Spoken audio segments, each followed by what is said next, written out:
কৃষক যদি ভালো থাকে দেশের মানুষ ভালো থাকবে বলে জানিয়েছেন প্রধানমন্ত্রী তারেক রহমান। বলেন, কৃষককে সচ্ছল ও আত্মনির্ভরশীল করতে কাজ করছে বিএনপি সরকার।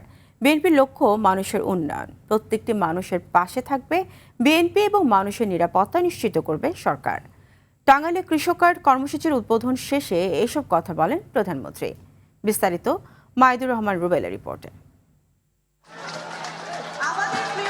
নির্বাচনী প্রতিশ্রুতি বাস্তবায়নের অংশ হিসেবে ক্ষমতা গ্রহণের 2 মাস পূর্ণ হওয়ার আগেই কৃষকের হাতে কৃষক কার্ড তুলে দিয়েছে বিএনপি সরকার। বাংলা নতুন বছরের প্রথম দিনে টাঙ্গাইলে আনুষ্ঠানিকভাবে এই কর্মসূচির উদ্বোধন করেন প্রধানমন্ত্রী তারেক রহমান।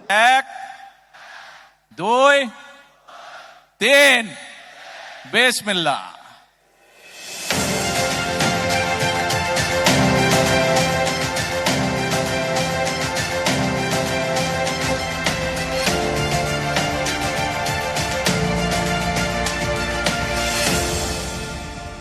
এই কার্ডের মাধ্যমে কৃষকরা ন্যায্য মূল্যে বীজ, সার, কীটনাশক সহ প্রয়োজনীয় কৃষি উপকরণ ক্রয়ের পাশাপাশি ফসল বিক্রি, সহজ শর্তে কৃষি ঋণ, বীমা সহ আরো বেশ কিছু সুবিধা পাবেন। প্রথম পর্যায়ে এই কৃষক কার্ডের সুবিধা আমরা তাদের কাছে পৌঁছে দিতে চাচ্ছি। দেশের কৃষক কৃষানীদের সঙ্গে সম্পৃক্ত বলে কৃষক কার্ড বিতরণের কর্মসূচি উদ্বোধনের দিন হিসেবে পহেলা বৈশাখকে বেছে নিয়েছে বিএনপি সরকার। আগামী 5 বছর 2,75,00,000 কৃষকের মাঝে পর্যায়ক্রমে কৃষক কার্ড পৌঁছে দেবে সরকার। আমাদের চেষ্টা থাকবে যে শুধু কৃষি পণ্য উৎপাদন করলেই হলো না, সেই সকল অঞ্চলে কিভাবে কৃষি পণ্যের সাথে সম্পর্কিত যে সকল কলকারখানা আছে সেগুলিও যাতে প্রতিষ্ঠিত করা যায়, যাতে কৃষক তার পণ্যের মূল্য আরো বেশি পেতে পারে, যাতে করে আমাদের কৃষিজাত পণ্য এগুলো যাতে বিদেশে আমরা রফতানি করতে পারি, সেই জন্য আমরা পদক্ষেপ গ্রহণ করব। প্রাথমিকভাবে 10টি জেলার 22,000 কৃষকের মাঝে বিতরণ করা হচ্ছে কৃষি কার্ড। পরবর্তীতে ধাপে ধাপে এটি সারা দেশে সকল কৃষকের কাছে পৌঁছে দেওয়ার কথা বলেন সরকার প্রধান। সিজনের পরেও যাতে আমরা রাখতে পারি সেটার জন্য কোল্ড স্টোরেজ বা সেরকম প্রক্রিয়াজাত কিছু নাই। এরকম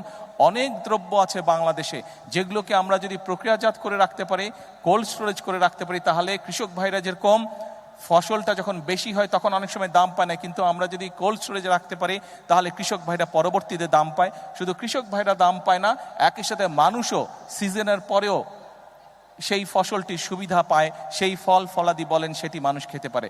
সেই জন্য এরই ভিতরে আমরা বিদেশিদের সাথেও কথা বলেছি, বিভিন্ন দেশ উৎসাহী ইন্টারেস্টেড এই বিষয় আমাদেরকে সহযোগিতা করার জন্য। বাংলাদেশের অনেক ব্যবসায়ীরা তারা উৎসাহিত এই বিষয়ে পদক্ষেপ গ্রহণ করার জন্য। আপনাদের নির্বাচিত বিএনপি সরকারও এই ব্যাপারে আমরা পদক্ষেপ গ্রহণ করছি, এ ব্যাপারেও ইনশাল্লাহ কাজ করছি। আমরা চেষ্টা করছি বিভিন্ন জায়গায় যে সকল জায়গায় ফসল নষ্ট হয়ে যায় কোল্ড স্টোরেজ হবে, সেখানে ধীরে ধীরে আমরা কৃষক ভাইদের সুবিধার জন্য আমরা কোল্ড স্টোরেজ তৈরি করব, যাতে কৃষক ভাইরা তাদের ফসলের মেয়াদ আরো বেশি টাইম পর্যন্ত ধরে রাখতে সক্ষম হয়। কৃষি কার্ডের মাধ্যমে প্রযুক্তি, ভর্তুকি, প্রণোদনা ও সহায়তা কৃষক পাবে, এমনটাই জানালেন সরকার প্রধান তারেক রহমান। এখন আমাদেরকে দেশ গড়ার সময়। এই সরকার জনগণের সরকার, শ্রেণী পেশা নির্বিশেষে প্রত্যেকটি মানুষের পাশে দাঁড়ানোর চেষ্টা করবে। আমাদের লক্ষ্য হচ্ছে দেশের উন্নয়ন, আমাদের লক্ষ্য হচ্ছে দেশের মানুষের ভাগ্যের পরিবর্তন। সেজন্যই আমরা বলে থাকি, করব কাজ গড়ব দেশ। সবার আগে কে? সবার আগে কে? সবার আগে বাংলাদেশ।